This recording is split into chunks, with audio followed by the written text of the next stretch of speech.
Why is the left suddenly interested in releasing the Epstein files? That's the question of the day. But to understand how we got to this point, you need to know what led us here.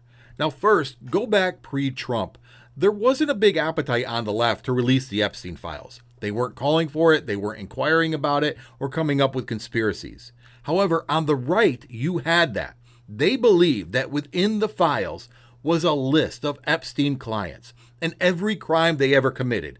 And releasing the files would bring down these bad guys. And they believed that the bad guys were Democrats like the Clintons, celebrities they didn't like, elites around the world, Bill Gates. Those would be the people on the list. Well, fast forward, we get to this point. Along the way, people like Kash Patel, Dan Bongino, they were pushing these conspiracy theories. They were saying, man, if we just get the list, we can get our hands on the names of the bad guys. And they fueled the fire of the conspiracy theories. Heck, Donald Trump himself even participated. Then once Donald Trump won the election, the right was screaming for the files, saying, now we're going to get the files, and the Democrats are scared. Once we get these files, we're going to know who's who, we're going to name names, and we're bringing everybody down. Donald Trump gets in, he's going to release the files.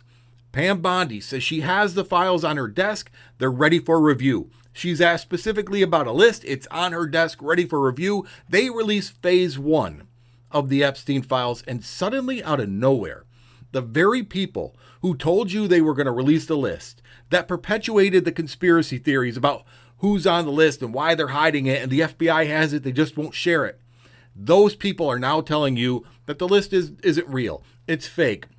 It is real, but it's a Democratic hoax. Suddenly, they're stonewalling it, and now you got my attention. Now the left is saying, okay, you were telling us you were going to release that list. Now you're saying nothing to see here? Not buying it.